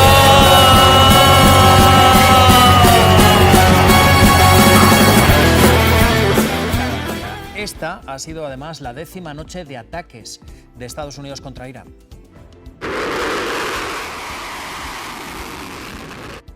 De nuevo, los misiles han golpeado zonas del Golfo Pérsico, pero también ciudades del centro del país. Los guardianes de la revolución han respondido contra posiciones estadounidenses en Kuwait y también en Bahrein.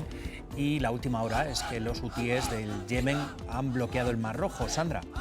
Y ahora mismo también importante mensaje de Estados Unidos, que ha enviado a todos sus ciudadanos. Piden que extremen las precauciones y la vigilancia en todo el mundo ante la escalada de la tensión y los ataques en Oriente Próximo. A través de un comunicado están advirtiendo que la situación de seguridad es compleja y en concreto están centrando su preocupación en las instalaciones diplomáticas estadounidenses, no solo de Oriente Próximo, sino fuera, ya que son, dicen, blanco de ataques. Y avisan a sus ciudadanos, tienen que estar preparados para posibles cancelaciones de vuelos, para también posible cierre del espacio aéreo, y piden a aquellos ciudadanos que estén fuera de la región que reconsideren sus viajes. Jesús Núñez, buenos días. Hola, buenos días. Aviso importante desde Washington, pero es verdad que hemos escuchado otros a lo largo de esta guerra, y todo esto ocurre después de que Irán también haya dejado en suspenso el acuerdo de alto el fuego. ¿Podríamos volver a ver ataques masivos? Entiendo que campañas como la que vimos a partir del 28 de febrero pueden volver a producirse. No cabe descartar nada con un presidente, Donald Trump, que va cambiando continuamente sus planteamientos con respecto a lo que busca y a cómo pretende conseguirlo. De momento lo que ocurre es que toda la atención se está centrando en un solo tema, que es el control del estrecho de Hormuz. Un control que, por un lado, Irán mantiene, aunque no sea de manera total. Un control que Estados Unidos pretende, pero que tampoco ha conseguido en ningún caso liberar esa vía de tráfico marítimo, y que es lo que está explicando básicamente ahora mismo el pulso que están desarrollando tanto Washington como Teherán, contando además con que esta sucesión de golpes que se están produciendo es difícil imaginar que puedan cambiar la situación. Es decir, lo que no ha conseguido una campaña sostenida de ataques aéreos y de lanzamiento de misiles por parte de Estados Unidos y de Israel, sobre todo en el mes de marzo y abril, es difícil que lo vaya a conseguir ahora Estados Unidos con los medios que tiene desplegados en la zona, y eso a lo que lleva quizá es a que pueda haber o bien una intensificación de esos golpes con la mentalidad de Trump de paz a través de la fuerza, es decir, golpear más fuerte para intentar doblegar a Irán, o que abra un nuevo frente terrestre intentando llevar a cabo una operación aerotransportada y una operación anfibia para controlar físicamente la isla de Har y alguna otra de las islas que están en el estrecho de Hormuz. Y eso podría, ya digo, complicar todavía más la situación, porque Estados Unidos tiene la maquinaria suficiente para poder llevar a cabo esa operación y para controlar la isla, pero el problema sería que a partir de ese momento los soldados que estuvieran en esa isla serían objeto de ataques por parte de Irán, que está apenas a 20 kilómetros sus costas. Luego, desde ese punto de vista, ya digo, todo apunta a una intensificación de estos golpes recíprocos, pero sin que eso signifique la salida hacia ningún sitio, sino el empantanamiento en el que ya están instalados. y la seguridad de esos soldados. Por eso te quiero yo preguntar, Jesús, en los últimos días hemos hablado de la muerte de varios soldados estadounidenses. Esto es algo que en todo este conflicto, como en cualquier otro conflicto, es clave, porque para la opinión pública estadounidense enterrar a sus caídos es siempre un examen a sus dirigentes por las decisiones militares que adoptan. Estamos a pocos meses de las elecciones de medio mandato para Donald Trump. ¿Se puede permitir Donald Trump que mueran soldados estadounidenses en una guerra como esta, en este momento político? Desde luego eso le afectaría de manera muy negativa y es eso lo que explica en buena medida la manera en la que está tratando toda la maquinaria propagandística estadounidense de ocultar básicamente a su propia sociedad qué es lo que está ocurriendo sobre el terreno, porque Irán está efectivamente golpeando no solamente objetivos de los países vecinos, sino de manera muy especial las bases estadounidenses en la zona, llegando incluso hasta Jordania, que es donde se han producido esas últimas muertes, y por lo tanto todo eso tiene un efecto, como digo, perverso para un presidente Trump que se va a jugar buena parte de lo que le queda de mandato en las elecciones del próximo mes de noviembre. De ahí que ahora mismo lo que podemos entender es que Trump es el que se encuentra más desesperado en comparación con Irán para encontrar alguna salida a la situación actual, buscando algún tipo de acuerdo. Pero evidentemente en la dinámica en la que está metido, cuando además van muriendo soldados estadounidenses, digamos que eso le lleva a multiplicar todavía más los golpes, intentando de ese modo acortar la prolongación del conflicto. Pero lo que nos estamos encontrando es con que Irán ha demostrado claramente su capacidad para resistir el castigo y mantiene su capacidad también militar y de fabricación de misiles para seguir lanzando diferentes andanadas contra, como digo, los países vecinos e intereses estadounidenses. Luego, desde ese punto de vista, evidentemente aumenta el coste para Estados Unidos, aumenta por esas muertes, pero aumenta también por el hecho de que mientras el control del estrecho no se consiga, la libertad del tráfico marítimo, lo que tenemos es una repercusión muy negativa en la economía estadounidense y en la economía mundial. Y todo eso puede hacer que los votantes el próximo mes de noviembre no voten a los candidatos que le gustaría a Donald Trump y que eso, por lo tanto, como digo, limite en buena medida todo lo que le quede de presidencia. Queda poco en pie de esa tregua firmada de la que nos está hablando Jesús entre Irán y Estados Unidos. Ahora mismo los mediadores están tratando de salvar a toda prisa lo que todavía queda, lo que todavía no es papel mojado de ese memorando que sellaron hace un mes. La escalada, en cualquier caso, se está expandiendo y está interrumpiendo también otras rutas comerciales. Las lanzaderas del ejército estadounidense han vuelto a golpear territorio iraní, defensas aéreas, drones y cuarteles generales. Son ya casi 4 semanas de repetidas, casi diarias violaciones del alto el fuego. No me ha gustado que lanzaran un disparo, dijo Trump, acusando a Irán de haber roto el acuerdo. Estados Unidos e Irán se debaten ahora entre volver a una guerra total o recuperar las negociaciones. Se nos han comunicado varias propuestas por los mediadores, ha confirmado hace pocas horas el viceministro de Asuntos Exteriores de Irán, porque la muerte de 3 soldados estadounidenses ha llevado a Trump a amenazar con venganza. Pero los que más saben sobre las complicadas conversaciones con Teherán, como Rob Malley, quien negoció el acuerdo de Obama en 2015, creen que el gran escollo esta vez es la ambigüedad del memorando. Y el conflicto inevitablemente se expande en la región.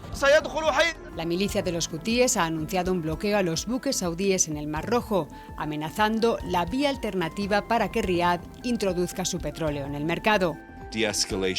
La ONU pide una desescalada mientras el presidente, que había prometido el fin de las guerras eternas, vuelve a amenazar con una gran ofensiva. Y en Irán, casi a modo de edicto religioso, la máxima autoridad ha pedido la muerte de Donald Trump, convirtiendo la lucha contra este presidente en el nuevo gran lema de la República Islámica. Y esta continua escalada de tensión en Oriente Próximo vuelve a repercutir directamente un día más al precio del petróleo. Sandra. Desde la ruptura del alto el fuego el pasado 8 de julio, el precio del barril de Brent se ha disparado casi un 17% y ha vuelto a rondar los $90 el barril. Ayer, de hecho, por momentos llegaba a superar los $91. Fue una sesión muy volátil, pero al final de la jornada se estabilizó ese precio y acabó en los $89. A esta hora su cotización está más o menos estable, se mantiene en los $289. Es una estabilidad, en este caso, estabilidad en el precio que está motivada en principio por esas últimas noticias que están apuntando a que Irán habría afirmado que varios de sus mediadores han presentado nuevas propuestas para rebajar la tensión con Estados Unidos y por la visita del ministro de Interior iraní a Pakistán, desde donde se está intentando buscar una salida diplomática a esta guerra. Santiago Carbó, buenos días. Hola, muy buenos días, Aida. Carbó, al principio de la guerra vimos el barril de Brent por encima de los $100. ¿Lo vamos a ver esta vez superar esa barrera? No se puede descartar. Lo que pasa es que, claro, si hay noticias que intentan calmar un poco, como esta visita del ministro de Interior iraní, el que parece que está viendo nuevas propuestas, etcétera, eso suele calmar los mercados. Pero no se puede, lógicamente, descartar, porque si se cierra o al menos se frena buena parte del transporte por el estrecho de Hormuz, también la salida del Mar Rojo, al final hay una escasez relativa de petróleo, con lo que los precios suelen ir hacia arriba, ¿no? Suelen encarecerse, ¿no? Entonces, cuanto más difícil sea sacar el petróleo de la zona, pues, y la guerra, por tanto, lo hace más difícil, más subirá el precio y, por tanto, no se puede descartar que lleguemos a los $100. Pero bueno, a día de hoy, desde luego, estamos en torno de los 90. Tendría que ser un salto del más del 10% sobre la situación actual, 27-28% desde que comenzamos otra vez la tensión en los precios del petróleo hace unas semanas. Parece bastante elevado, pero, desde luego, si se complica la situación y el petróleo no sale en cantidad suficiente, se encarece clarísimamente. Claro, es que aquí entiendo que el problema sobre todo es la circulación en Hormuz, ¿no? Porque si pasa por allí el 20% del petróleo mundial, lo que estamos viendo de momento es que sí, mediadores iraníes están haciendo nuevas propuestas, pero como no termina de cristalizar un acuerdo entre Estados Unidos e Irán, la circulación en Hormuz sigue siendo irregular. Entiendo que mientras esta circulación no fluya, podemos ver los precios como mínimo estancados en lo que estamos viendo ahora, o ese estancamiento puede llevar a que crezcan. Podría llevar a que crezcan, evidentemente, porque siempre hay noticias que inquietan, ¿no? Es decir, la solución que había buscado Arabia Saudita, que es el gran productor de la zona, es decir, son todos, pero desde luego el más grande es Arabia Saudita, para pasar por el Mar Rojo, también se ha complicado. Por tanto, el estrecho de Hormuz no solamente el problema, ya es toda la zona que se ha complicado. Si siguen los problemas en ese estrecho, desde luego no podemos descartar que suba por encima de los 90, 92, 93 y que vuelva a tocar esa cima de los $100, ¿no? Pero hay que esperar, porque esto es una cuestión de día a día, hay mucha volatilidad. Cualquier información enseguida se asume como una probabilidad de qué va a pasar con el precio del petróleo. Si es buena, pues un poco suaviza la situación, se calma, y si es mala, lo encarece, ¿no? Entonces, y como están ocurriendo de las dos cosas, aunque últimamente casi todas son malas, pues estamos un poco expectantes, pero descartar que pueda llegar en los próximos días o las próximas semanas a $100 el barril, desde luego creo que no es oportuno. Es decir, se puede llegar perfectamente si la situación no mejora. Carbó, muchas gracias como siempre. Un placer. Jesús, volvemos contigo. Quería trasladarte otra duda. Este programa piloto que se está planteando Israel, dice que se está planteando Israel para retirarse del Líbano. ¿Nos podemos creer a Israel después de tantos intentos o anuncios de posible retirada que luego se han quedado absolutamente en nada, que ahora quizás ese programa piloto pueda servir para algo? Podemos tener dudas de lo que haga Estados Unidos, podemos tener dudas de lo que haga el régimen iraní, pero no hay ninguna duda sobre lo que pretende hacer el primer ministro israelí Benjamín Netanyahu, porque lo lleva diciendo y haciendo de manera sistemática desde hace mucho tiempo. Está ahora mismo intentando redibujar el mapa de la región a su gusto, intentando no solamente eliminar la amenaza de Irán, y por lo tanto hará todo lo que pueda para boicotear cualquier... En cualquier caso, gracias Jesús, como siempre. En cualquier caso, el primer ministro del Líbano va a visitar por primera vez en 2 décadas la Casa Blanca. Veremos si de ahí saca algo, aunque, como apunta Jesús Núñez, difícil es que Israel cambie de parecer o cambie su posición respecto a las decisiones que adopta. Jesús, gracias. Un placer, hasta la próxima. Bueno, cambiamos radicalmente de tema porque ya saben que desde hace varios días el pulso de este país ha cambiado. Lo de ayer en Cibeles fue una absoluta locura, no hay otra manera de definirlo. Ríos de gente vestidos con camisetas de la selección española, tomando prácticamente las calles, siguiendo a los nuestros hasta Cibeles para conmemorar allí que por segunda vez somos campeones del mundo. Tenemos la segunda estrella, no cualquiera, tenemos una superestrella. ¿Es difícil ver las estrellas en el cielo de Madrid? A simple vista de noche se pueden ver solo unas 50, pero ayer se sumaron otras 26 que desde abajo brillaron y lo iluminaron todo. ¡Somos campeones del mundo! ¡Campeones del mundo! ¡Campeones del mundo! La fiesta fue de ellos, de esos campeones que han conseguido que todo el país vaya al mismo son. Juntos somos más fuertes, ¡viva España! Un Luis de la Fuente que casi llega al cielo. El siguiente viva fue para otras estrellas. ¡Viva la madre que me parió! ¡Viva la madre que nos parió! Se acordaron de sus madres y con su permiso lo dieron todo. ¡Dale! Desde Cucurella tocar la batería y entonar eso de ¡Cucurella! a Borja Iglesias, que también puso la música y en pie a todos los jugadores y a Cibeles entera. Ferran fue otro de los protagonistas. Rodri reivindicó su papel en el Mundial. Hoy es historia del fútbol español. Para nosotros es el mejor, da igual lo que digan, lo que hablen, lo que opinen. Quiero felicitar a La Roja y a España por este triunfo tan merecido. Shakira y otra superestrella.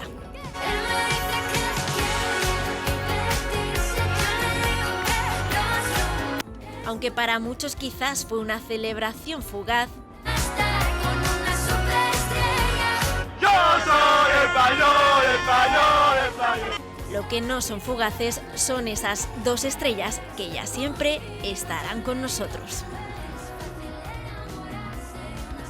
2 millones de personas, según la delegación del Gobierno, estaban ayer en las calles del centro de Madrid. Alejandro, decías que te gustó esto más que el descanso de la final. De la final, sí, la verdad. O sea, no sé si conocéis Velilla de Jiloca, es un pueblo que tiene 100 habitantes, al lado de Calatayud, el pueblo de mi santo marido. Yo os puedo asegurar que tiene mejores fiestas que ese numerito que montaron con Madonna en un coche grabado en un túnel de la M30, Shakira en un plano fijo que le cortaba las piernas, no se veía cómo bailaba. Bueno, una cosa Fue curioso porque con lo bien que montan la Super Bowl, Sí. que es verdad que el espectáculo del descanso No de la Super Bowl, descartemos cargarte... que estando Trump por el medio... Exacto, pero cargarte como se cargaron la final, estirando el tiempo de descanso a 30 minutos, o sea, rompiendo lo que son las reglas. el campo, que era lo No más regando, importante exacto, de todo. claro. Estaba el campo que parecía un erial. Así estaba, pero ya se encargaba de podarlo con las faltas Argentina. Pero aparte de la parte deportiva, que me refiero con todo lo que montan siempre en la Super Bowl y con todo lo que cambiaron, ese espectáculo, con el la verdad cartel que de lujo fue que tenían. Y te ponen a Justin Bieber tocándote la guitarrita con toda la pena. Hombre, por favor. Bueno, a ver, pero vamos a hablar de la fiesta de ayer en Madrid.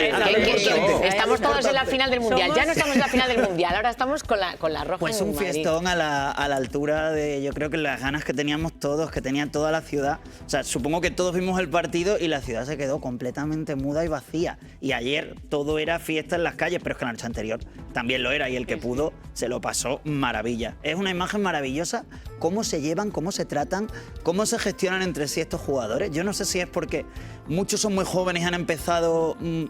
en fin, como que les ha venido algo tan grande de golpe y lo han naturalizado muchísimo. Pero a mí me encanta cómo se tratan en las imágenes de ayer, de la recepción en Zarzuela, de la recepción en Moncloa, ese gesto de que los trabajadores de Moncloa y sus hijos pudieran verlo. Bueno, a mí me parece que esa cosa de algunos privilegios, dejémoslo, porque se estamos de critican de unos y de otros y me... luego lo que importa es la gente que estaba en las calles, que se tiró horas y horas. Pero esa para gente que cumplió de largo, porque desde las 3 y las 4 de la tarde había gente pasando calor para verlo. Desde por la mañana temprano ya había gente, sí, gente apostada en las calles viendo bueno, y yo que tengo la radio al lado de la glorieta de Bilbao, no sabéis lo que era por la tarde el trasiego de gente para ir a ver pasar el autobús. Piel de gallina, de verdad, todo lo que vivimos ayer.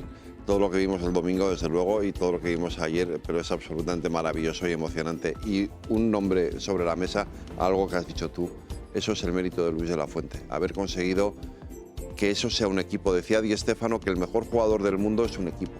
Y aquí nosotros tenemos al mejor jugador del mundo, que es un equipo, el equipo de nuestra selección. Ana, desde luego, más allá de que uno sea más o menos futbolístico, es verdad que al final, futbolero, es verdad que al final la imagen que te están transmitiendo, ¿no? Parece que todos estamos de acuerdo en que al final la roja, esta roja, sí que está transmitiendo, digamos, una imagen más de unidad, quizás más de saber comportarse. Desde luego lo que vimos ayer no tiene nada que ver con otros resbalones del pasado en celebraciones, ¿no? Efectivamente, y además en un momento en donde priman los individualismos de las estrellas, ¿no? De que se buscan referentes únicos, personales, individuales, pues aquí el referente es el conjunto del equipo y efectivamente es un mérito del entrenador, que desde luego lo tiene mucho, probablemente porque los conoce muy bien.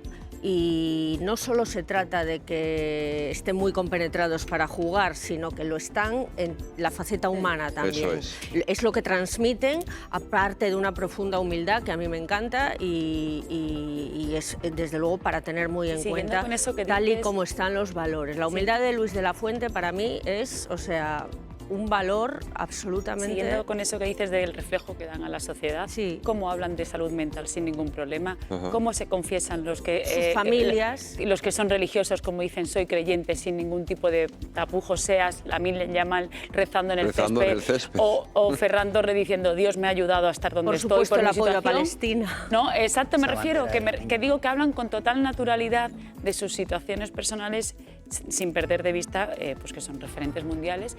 Y a mí me hace mucha gracia, como a la victoria nos apuntamos todos, hemos ganado España selección, si hubiera perdido sería otra cosa, pero como eso no lo contemplamos, seguimos disfrutando de que hemos ganado el mundo. Yo paso de ponerme en esa posición. No, por eso he dicho, yo soy la primera, porque que soy muy... soy de soñar. Vamos allá, a ver, el caso es que no ha ocurrido, lo celebramos por todo lo alto, pero antes de ese fin de fiesta en Cibeles, los campeones fueron recibidos por el rey, por el presidente del gobierno.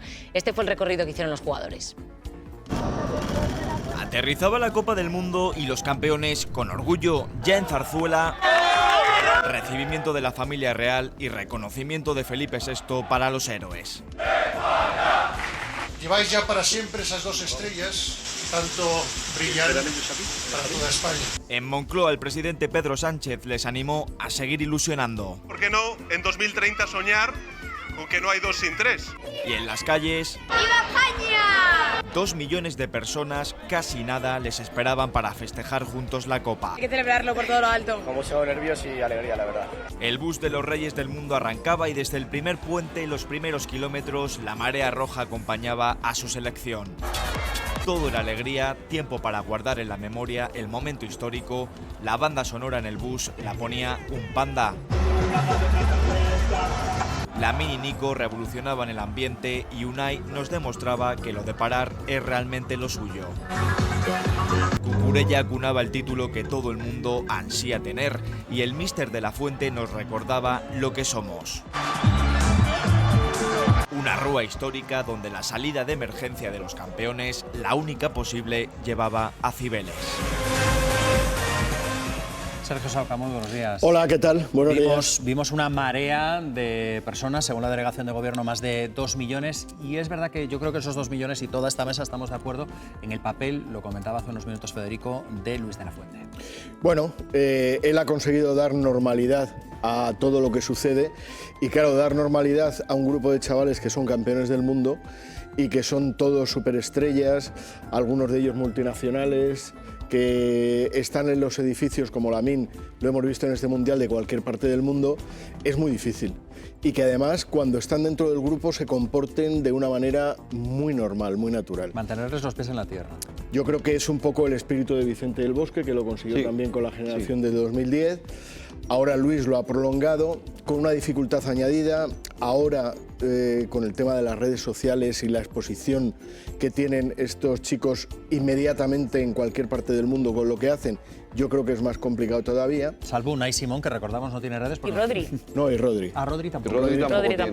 Rodri tampoco. Además, Rodri lo explica muy bien, diciendo que yo he vivido de una manera, he crecido de una manera y me va bien y no voy a tocar.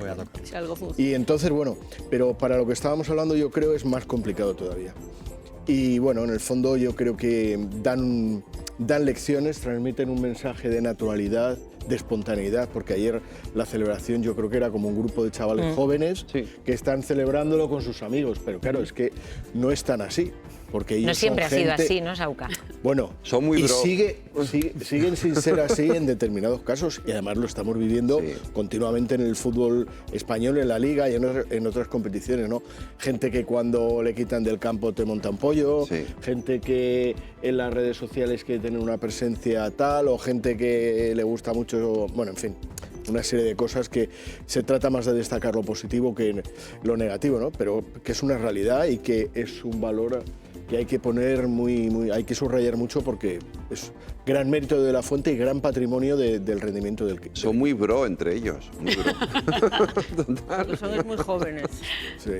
Bueno, una de las noticias negativas que a pesar de la celebración nos ha dejado este Mundial es el auge, Sandra, de los comentarios racistas. El odio de mensajes en redes sociales se ha multiplicado en este campeonato. Según el Observatorio Español del Racismo, se han registrado más de 40.000 mensajes de odio desde junio. Las personas de origen norteafricano han sido... No hay que olvidar que Nico Williams, conforme le dan la medalla, va a darse a su madre. Esa mujer tuvo que cruzar todo lo que es el desierto y demás y llegar de aquella manera a España por un futuro mejor, y en este país lo ha encontrado. Este es un país de acogida, no hay que irse tampoco a la madre de Nico. Cualquier parentesco con Galicia, los inmigrantes alemanes o andaluces que iban a Francia. O sea, que hay que poner un foco en la realidad que tenemos.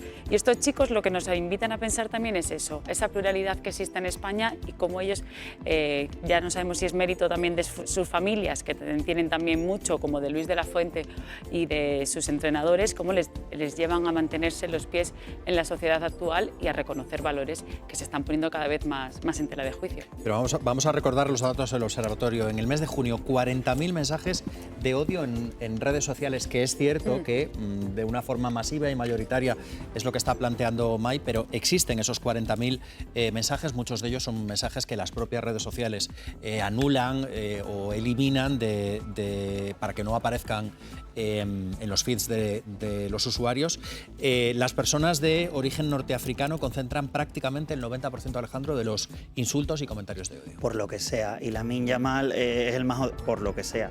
Creo que no está nunca de más ponernos a mirar, mirarnos en el espejo y decir, hay un racismo evidente, se ha visto en este Mundial. La mejor cura para ello es el vídeo que decía Mai, porque es muy emocionante cómo Nico Williams va a ver a su madre, cómo la abraza, cómo le da la medalla, y yo creo que representa mucho la España en que creemos. Pero volvemos al Mundial y en ese césped en el que durante un rato estaba escrita la palabra love, porque se ve que escribir paz en vez de amor pues les quedaba grande, es que en españoles y que tienen los mismos derechos, las mismas obligaciones también, y que son españoles. Bueno, no solo les eso. guste o no le guste. Es que hay que recordar que Lamine Yamal nació en Mataró, quiero decir. Que es que de la prioridad nacional ayer se supone que no estaban llamados a la celebración, ¿no? Porque es que, a ver, las palabras no se las lleva el viento, y menos cuando son de expresidentes del gobierno, líderes políticos, referentes de lo que sea, artistas, y cuando es racismo o islamofobia u homofobia, la calle.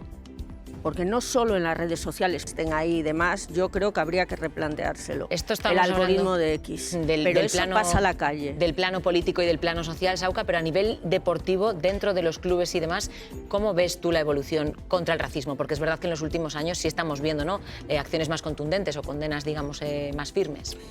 Bueno, en este sentido España, en el fútbol, la UEFA, por ejemplo, ha incorporado en ICIC, por ejemplo, el insulto a otros jugadores. Hace muchos más años, se acordará la gente, el tema de Eto'o, ¿no? Sí. Estuvo a punto de parar un partido por un insulto racista. Digamos que vamos a tirones, ¿no? Que vamos a tirones. Cuando pasa algo, todo el mundo se echa las manos a la cabeza, pero realmente no ha habido un compromiso global para luchar contra el racismo. Más allá de gestos, Sergio, clubes, tú que conoces un poco cómo funciona, por ejemplo, la Liga por dentro para corregir eso, porque es verdad que es algo recurrente que personas de raza negra, jugadores de raza negra, reciban insultos por el hecho de ser negros cuando no gustan al equipo rival, cuando cometen un error, una falta, cuando algo estrictamente deportivo excede, digamos, al desprecio por su raza. Sí, claro que del insulto, que muchas veces es racista y otras veces no es racista, sino la gente que va a un campo a insultar, ¿no? A un estadio. Esto durante muchos años en el fútbol se ha disculpado con aquella frase tan manida y para mí tan desafortunada de que quien paga una entrada tiene derecho a todo. Y no, quien paga una entrada tiene derecho a ver un espectáculo y a comportarse como se comportaría en cualquier otro lugar, ¿no? Y luego en segundo plano está estrictamente el control en el fútbol de la gente que tiene un comportamiento fuera de lo ético. Y bueno, ya no hablemos a nivel de seguridad, que muchas veces se cruzan, por la gente que acaba insultando a alguien y llamándole negro, blanco, amarillo o verde, es la misma persona que está luego metida en grupos violentos que se dedican a... Sí, que va todo uno. Claro, entonces, ¿qué pasa? Que esto ahora con la tecnología cada vez es más fácil. O sea, ya casi cada grupo de 5 aficionados está controlado por las cámaras de seguridad. Entonces, lo que hace falta es una voluntad decidida de los clubes, que no siempre la hay, para luchar y extirpar a esos elementos que lo único que hacen es perjudicar al fútbol y engrosar esa estadística que estábamos diciendo. La Comisión Nacional Antiviolencia, y termino ya, tiene un papel activo desde hace mucho tiempo en el mundo del fútbol, con sanciones cada semana a gente que ha insultado o que ha lanzado algo y tal, y se publica y tiene 5.000 euros de sanción y 2 años sin entrar en un recinto deportivo. Eso ya sucede, pero yo creo que hace falta más por parte de los clubes hacia adentro. Claro. No que te obligan a sancionar, sino que tú mismo tengas controlada a la gente que no se comporta. Bueno, otra derivada del Mundial. Hemos escuchado mucho sobre cómo jugó Argentina frente a España en esa final y sobre cómo se comportaron después del pitido final. No fuimos los únicos que se escandalizaron. La FIFA les abre una investigación, Sandra. Sí, este organismo ha decidido nombrar a un fiscal de disciplina y ética para investigar posibles infracciones del código disciplinario, como por ejemplo el comportamiento del centrocampista argentino Leandro Paredes, que agredió a distintos jugadores de la selección española mientras celebraban la victoria. También están bajo revisión. Estábamos viendo a este lado del Atlántico el partido, no apreciamos que tuviese que ser contestado.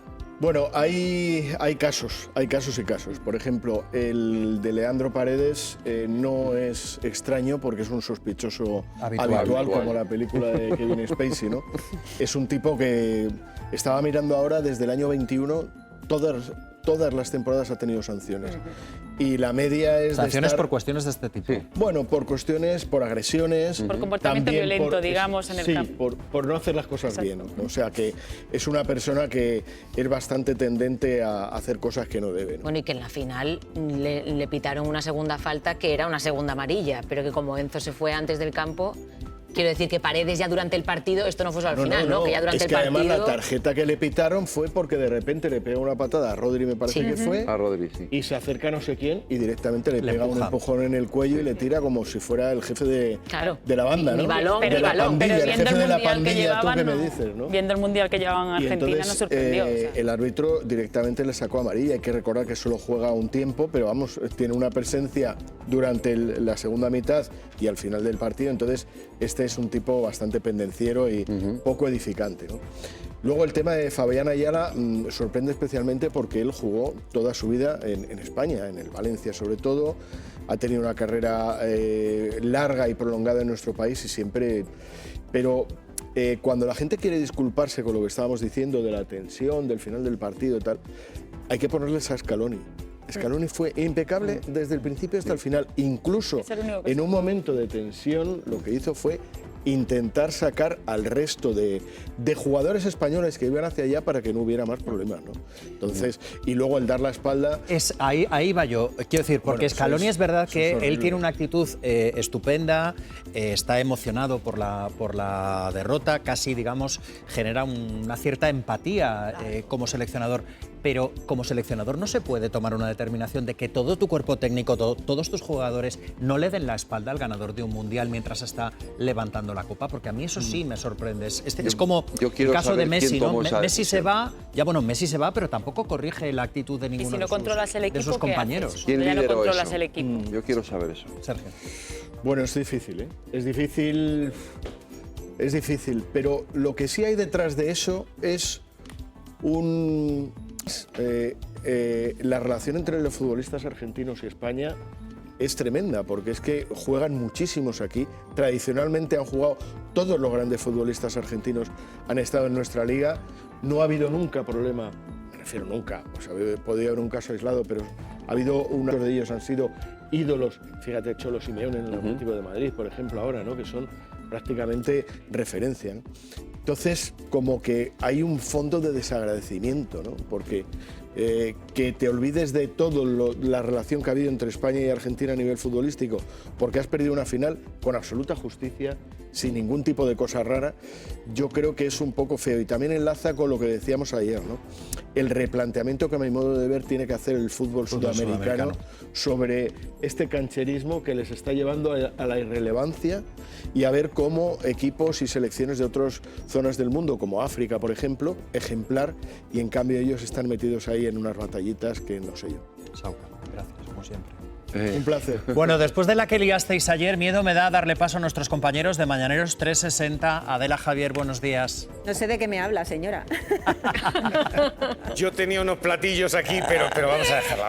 Vamos a decir la verdad. Estábamos pensando en que Javier y yo nos íbamos a poner el chándal de colores de Ronaldo y Ronaldinho, y que Miriam iba a salir de Madonna, con un coche y con la música de los autos de choque.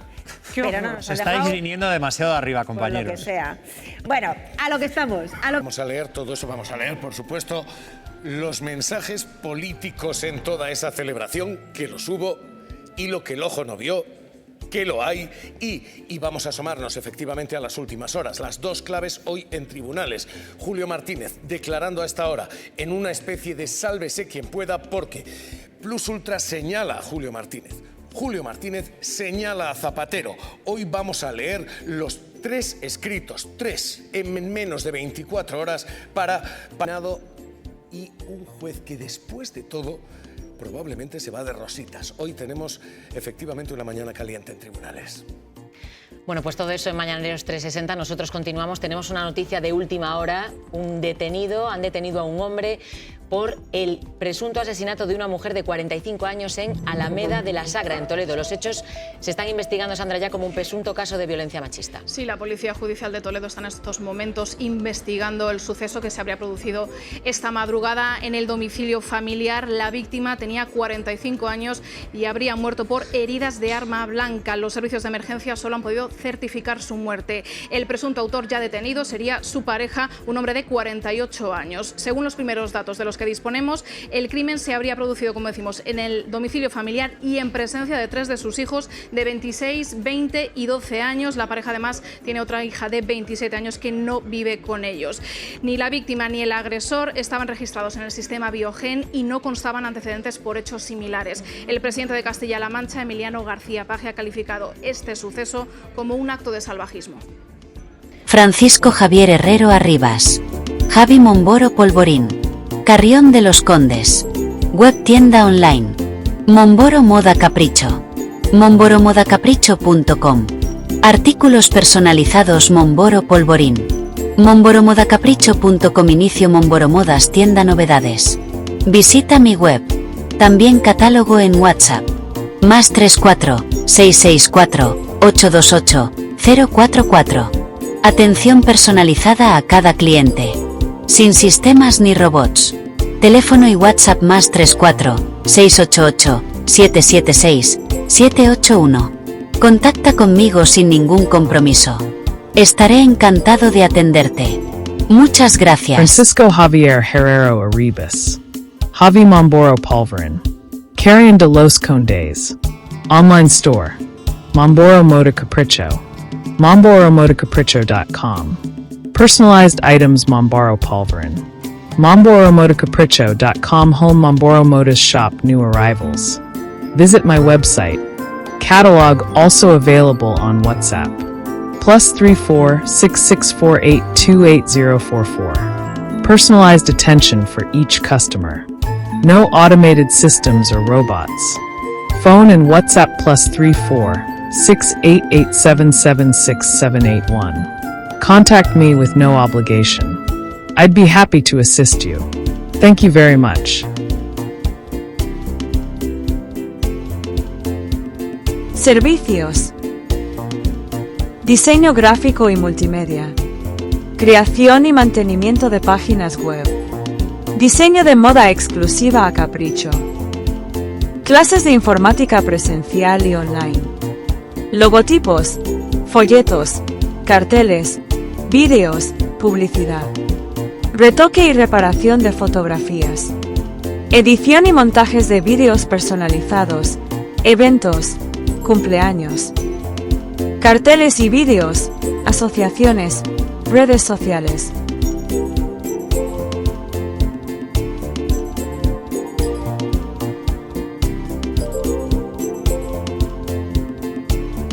Solicita información sin compromiso.